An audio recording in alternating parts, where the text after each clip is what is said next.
I don't know how, but Ricky Gervais has done it once again. So Afterlife Season 2 picks up after the first season as Tony, still struggling to come to terms with the death of his wife, is now trying to find himself in a more zen position, and while also trying to save the newspaper that he works for.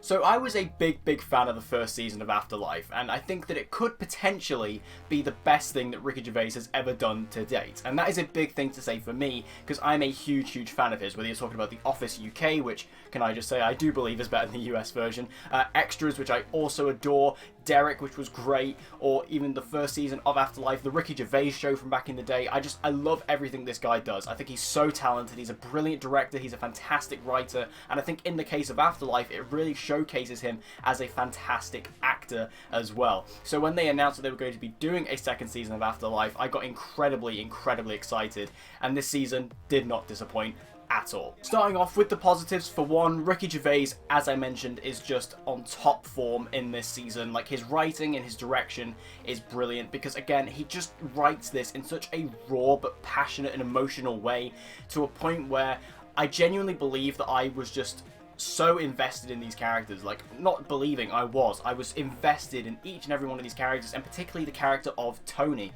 I think Tony is such a character who, he's almost, you know, particularly in the first season, less so in season 2, but he's still this super unlikable character at times, but you just get it. Like, you just understand where he's coming from, and you just relate to the guy, and you just want to help him. You want to be able to just almost be his friend, even though you know that he won't let you be his friend. You still want to be his friend, and you just want to help him out, and you just want to get him out of this situation he's stuck in, this circle of grief he finds himself swirling around in, and it's just brilliantly written by Gervais. I think it's just so, again, real, and again, it feels so impactful and hard-hitting, and the emotion that comes from that is truly riveting. I mean, there is a final scene in the episode. I'm not going to talk about it because I don't want to go into spoilers, but the sort of big climax of this season, which I was kind of predicting, even though it did subvert my expectation in another way. Again, I'm trying to be vague because I don't want to talk about spoilers, but my heart was genuinely racing, and I was inside of my head screaming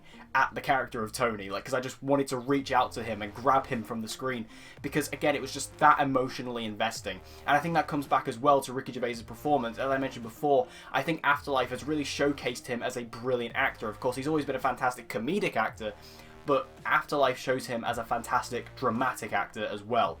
And his performance in this is so heartbreaking. Like, I think it's easy to forget, you know, particularly when you look at things like The Office and Extras, where he's, you know, he's the funny guy. It's really hard to forget that sometimes he's just really good at these dramatic roles, or it's easy to forget, sorry, that he's really good at these dramatic roles. And Tony, again, he's genuinely, it's a sad performance, it's heartbreaking, and again, you just want to help him. You want to be able to just, again, just be his mate, but it's so sad to watch this character just unfold on screen. But again, it just comes back to how brilliant Ricky is in this show. And what I particularly liked about this season as well is that it did tend to focus on the other characters who weren't as focused on in the first season, particularly Joe Wilkinson's Postman Pat, who gets a bigger role in this season and is great. I really enjoyed his character and his little arc with Roisin's character as well. I just thought them two together were really good throughout the entire show. Also, Ashley Jensen, who you may know from Extras, she is also having a bigger role in this season as well. She is, of course, the nurse who looks after Ricky's dad. She is also a much bigger part of the season, and again has a much more defined arc throughout it, which I really appreciate, because again, this season does focus on characters who aren't necessarily as big of a focus in the first season. But then it also does refine a couple of the other characters who were bigger parts, like Tom Basden, who of course is Ricky's brother-in-law. He also has a much more kind of personal story, and actually kind of takes up some of Ricky's story from last season, or Tony's story from last season, as he is now the one who is talking to the idiot therapist rather than Tony this time. It's actually Matt. So you get to have those scenes, and also Penelope Wilton, who of course returns as the lady on the bench. Phenomenal. Like, those scenes between Tony and her are just absolutely some of the best in the show. They are so touching and just lovely, and again, they really get the emotion out of you. You kind of well up most of the times that they sit next to each other on that bench, because they are just so lovely together, and their scenes are just so beautiful. Now, this season does have one problem that I can think of, which isn't a huge issue per se, and I don't think it affects the show negatively, just because, again, it allows us to have this second season, which I'm very happy about, because this second season is great. I just feel like that this season doesn't really have a defined storyline. The closest thing I can think to it is it has this storyline about the paper that Ricky or Tony works for. I keep calling him Ricky. That Tony works for, and there's threat of it closing down. And I thought that was going to be the main crux of the season, and I thought it was going to be about Tony kind of, you know, now trying to be a better person by helping the paper and trying to help the people within it.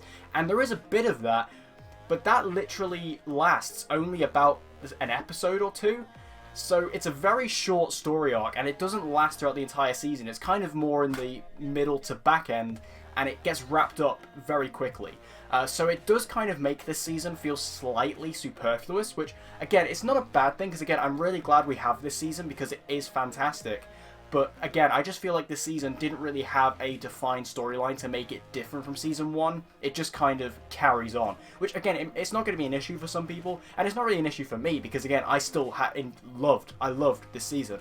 But I just, looking at it, I'm kind of like, what was really the point of this season, rather than just to have a second season? But, again, even though I do feel like this season could be slightly pointless from a certain point of view, I'm still bloody glad we have it.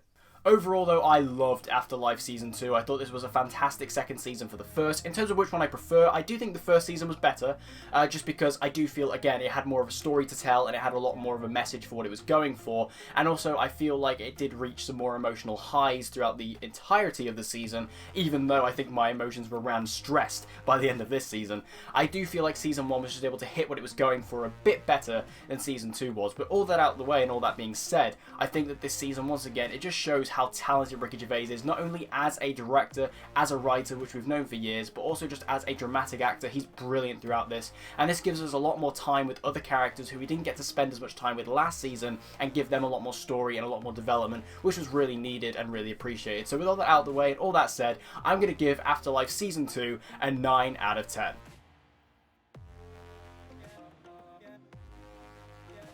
So have you guys seen Afterlife Season 2? If you have, make sure to let me know all your thoughts about it in the comment section down below. Were you a fan of it, or were you disappointed? Whatever you thought about it, let me know in the comments down below. And also, please be aware of spoilers. If you're going to talk about spoilers, make sure you put a spoiler tag in the comments as well. We don't want to be spoiling it for people. And as always, guys, if you want to see more TV reviews and TV-related videos just like this one, be sure to subscribe and hit that notification bell so you don't miss an upload from me. And I hope to see you guys again next time.